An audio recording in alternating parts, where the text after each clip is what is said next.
I was buried beneath my shame. Who could carry that kind of weight? It was my tomb till I met you. Oh, I was breathing but not alive. All my failures I tried to hide. It was my tomb till I met you. You called my name and I ran out of that grave, out of the darkness into your glorious day.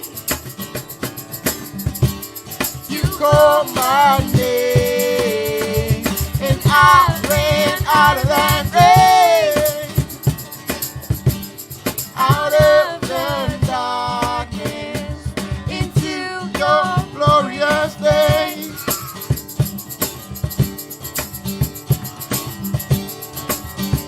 Now your mercy has saved my soul.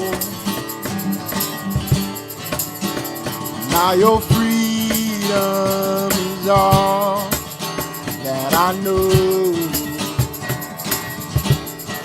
The old made new. Jesus, when I met you, when you called my name and I ran out of that grave, out of the darkness into your glorious day. You called my name and I ran out of that grave, out of the darkness into your glorious day.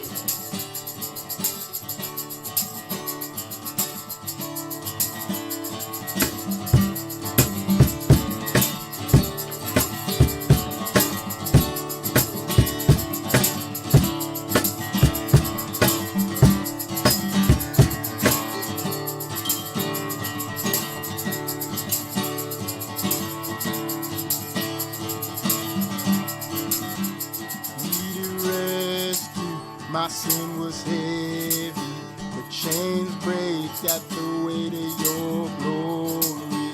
I needed shelter, I was an orphan. Now you call me a citizen of heaven.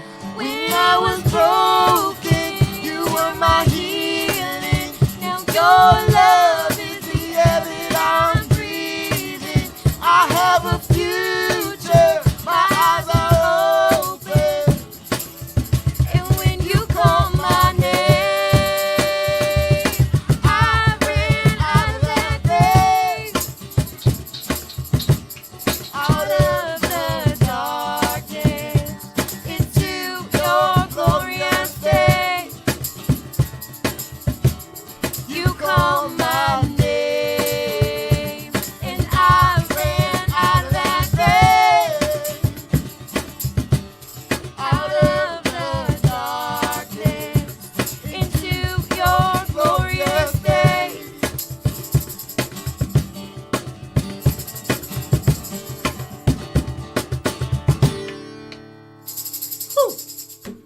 Amen.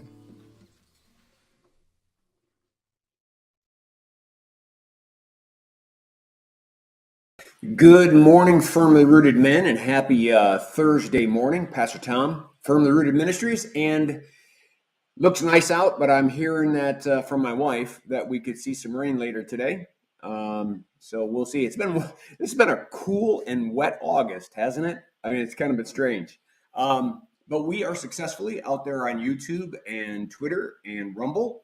and I see 3 or 4 people on Rumble, and about 6 or 7 on YouTube, and Twitter has a couple. So, hey, we're doing all right. Let's see. I'm on board. Good morning, Rooted Men. Chris Connolly, good morning, gentlemen. Steve Ponoworski says, good morning, Chuck B. Good morning, Firmly Rooted Men. Blessings to you all. Bert Reggiani, good morning, gentlemen. Hey, Bert, by the way, Kimberly wants to know the name of that church or the address of that church that you're looking at. She wants to see if they have a website and that maybe there's another way to get into contact with them. But touch base with me and Kimberly, or if you have both of our numbers, get back to both of us, because we'd like to not only try to see if we can find a website, but maybe go by it and look at it ourselves. Ken Gooch, good morning, fellow brothers in arms. John Shadowski, continued prayers for you, brother, and glad that you are on board this morning. All right, everybody. I've got a CAT scan or some kind of MRI, targeting MRI to do later today. So please just have that in your prayers, that it just goes seamlessly and all the markers and positionings are done right. But let's look at Proverbs 19, beginning at verse 6. Many curry favor with a ruler, and everyone is a friend of one who gives gifts. In the kingdom of this world, we connect ourselves to people who will give so that we can take. Ruth, you can walk past me if you'd like. She's standing next to me like I'm not distracted. Oh, no, don't be sorry, honey. It's okay. Many curry favor with a ruler, right? This idea that if I just have people on my side, if I have people supporting me, maybe I can manipulate the edges, maybe I can get things. It is all kind of a false pretext that somehow we can make our will take place. That we can make our will take place, and we can do that with the support of rulers and important people and influential people that we might know, when in fact, God is the only influential individual or character in the scheme of life that can speak in the earth melts, that can add a day to our lives, that can know exactly what's going to be happening in the future. The poor are shunned by all their relatives. How much more do their friends avoid them? And he does not mean the poor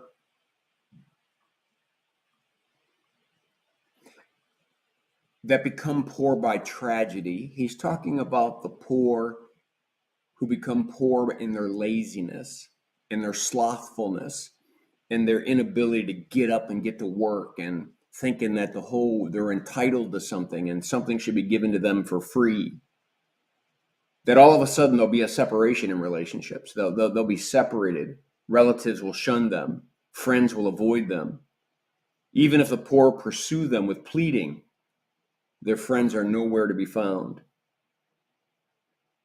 But the one who gets wisdom loves life. The one who cherishes understanding will soon prosper. Jesus says, I've come that you might have life and have it abundantly, which must obviously tie to wisdom. Those who pursue Jesus gain wisdom. They let go of the wisdom of this world, the kingdom of this world, and they begin to develop an understanding of wisdom and discernment according to the kingdom of God. And those who do that, those who get that wisdom, they love life, and they will love life. Why? Because soon they will prosper. Those who protect wisdom and understanding as God sees it, as God's placed it into the universe and into our very existence, those who pursue that wisdom over the wisdom of this world, those who seek truth rather than the lies of the kingdom of this world, will be life and will soon prosper. Here again, he says it probably for the 4th or 5th time, a false witness will not go unpunished, and whoever pours out lies will perish. Some might think it's a little thing to tell a lie. What do we call it? Little white lies, right? Not a big deal. But Jesus says, let your yes be yes and your no be no. Why would we have to skirt the truth? Why would we have to avoid just letting yes be yes and no be no? False witnesses, those who pour out lies, they're going to perish. There's going to be a judgment. They're going to face the natural consequences of their lies. Even in the kingdom of this world, Satan can't offer you love, can't offer you success. I mean, he can offer it, he just can't give it. So ultimately, you're going to face the consequence. Verse 10. It is not fitting for a fool to live in luxury. How much worse for a slave to rule over princesses? He's trying to tell you that in the kingdom of this world, sometimes things turn upside down because of evil. An evil king begins to rule Israel, and before you know it, things turn upside down, and the king is lost control, and a relative or a wife or a son usurps authority, maybe even kills him. That the kingdom of this world doesn't have a sense of order, it works off of power.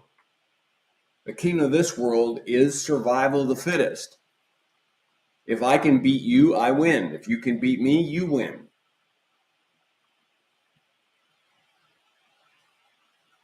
It's how it works. Hence why it's not life-giving. You ever notice that how many times Solomon talks about violence? It's always attributed to the kingdom of this world, to folly and to foolishness, not to God's wisdom. But see, they have no other option, because what they may want and what they're trying to do could be absolutely wrong. So how do you defend it? How do you defend the logic? How do you defend the reasoning of your position? You can't. So what do? You become violent. You just turn cities over. You just attack people. You just put them in jail. You just do whatever you can to control the situation, because logic, reasoning, and truth aren't your friend. So power is what you do. Just look at history. Look at the Roman Empire, China. Look at what powers have done all over the world. They begin to flex. They begin to control. They begin to do whatever it is they want to do. But God has a way that is right. God has a way in his wisdom and discernment that is his will, and his will is moving as the kingdom of God is moving, and we are sons of that kingdom. And so if we're moving in the right direction, we're going to not only have wisdom and discernment, we're going to have life and prosperity, we're going to have meaning and purpose, and all the things that others pursue in the kingdom of this world and can't get, we will get and find peace in it. Not violence, peace. All right, I think I'll leave it at that. Guys, I hope this devotion was a blessing to you. Have a great day. Make it a firmly rooted day, and may someone see Jesus in us today. Peace.